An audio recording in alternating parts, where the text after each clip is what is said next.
ప్రజలు అదే కదా మీరు చెప్పేది. అలాంటిది ఏం లేదండి, ప్రజలకు మాట్లాడే అధికారం ఎప్పుడు ఉంటుంది, అట్లా కాదు. ఇప్పుడు ఏమైందంటే స్టాక్ యార్డ్స్ ఇవన్నీ కూడా జూలై ఇప్పుడు 16 కదా ఈరోజు, జూలై 16 17 సో ఆగస్టు అక్టోబర్లో మాట్లాడదాం. అది కాదు వాసుదేవన్ గారు చెప్పేది. వాస్తవం ఏంటంటే అక్కడ ఉన్నటువంటి గతంలో 5 సంవత్సరాల పదవి కాలం మొత్తం ఎవరు తెలుగుదేశం సంబంధించిన వాళ్ళు ఎవరిని ఆ ఇసుక దందాలకు ఇసుక వ్యాపారాలకు రానివ్వలేదు.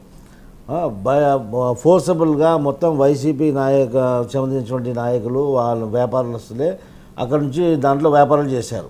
ముఖ్యంగా కొంతమంది ఎమ్మెల్యేలు మంత్రులు కూడా ఇన్వాల్వ్ అయి ఉన్నారు. ఈ యొక్క ఇసుక పాలసీ వచ్చేలోపే దాదాపు 80,000 మెట్రిక్ టన్నుల అక్కడి నుంచి తరలించారు మొత్తం. ఇది వాస్తవం ఉన్నటువంటి సమాచారం.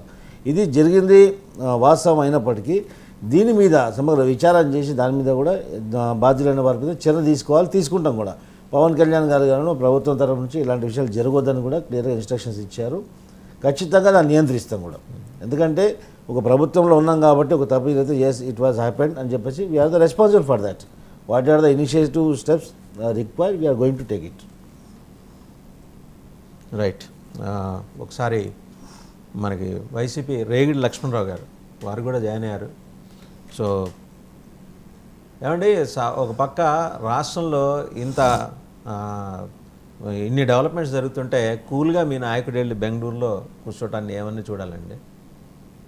పొద్దున్న లేస్తే నేను తాడేపల్లిలో నేను ఇక్కడ ఇల్లు కట్టుకున్నాను, అమరావతిలో ఇల్లు కట్టుకున్నాను, ఆయనకి ఇల్లు లేదు వీళ్ళకి ఇల్లు లేదని మాట్లాడిన మీ నాయకుడు మాజీ ముఖ్యమంత్రి ఇవాళ కీలకమైన డెవలప్మెంట్స్ జరుగుతుంటే కంచెలు వేసుకొని జనాల్ని, కనీసం వచ్చే జనాల్ని కలవటానికి కూడా కంచెలు, అంచెల వారీగా చెకింగ్స్.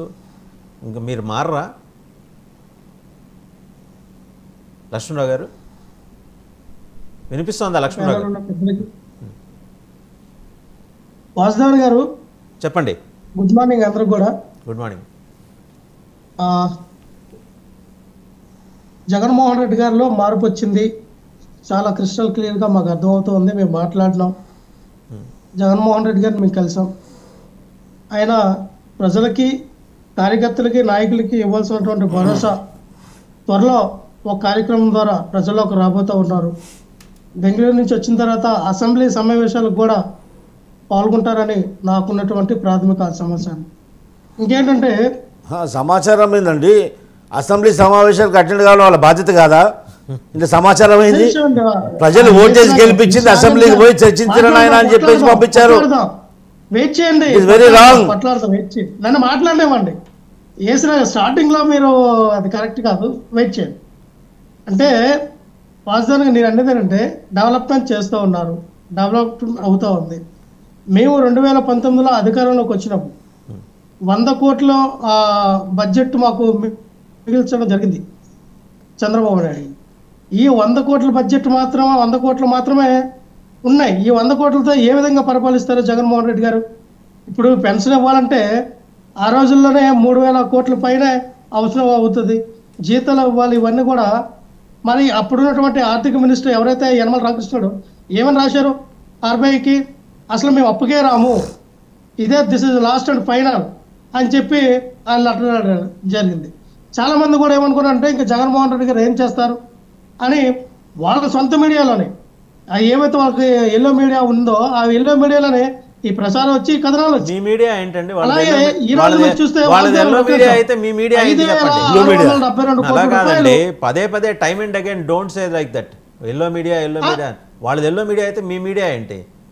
ఇంకోటి పేర్లు చెప్పంటే చెప్పేస్తా, దాన్నే ఉంది కదా అవసరంలా. నేను వాళ్ళ అనుకూల మీడియా ఏదో మేము 5,672 కోట్లు చిల్లర ఈ రోజున మేము అంత బడ్జెట్ వాళ్ళకి ఇచ్చి మేము ఈ రోజున దిగడం జరిగింది. అయినా ఇప్పటికీ డబ్బులు లేవు, లోటు బడ్జెట్ అని మాట్లాడుతున్నటువంటి చంద్రబాబు నాయుడు అసలు బడ్జెట్ గురించి మీరు మాట్లాడకూడదు కదా.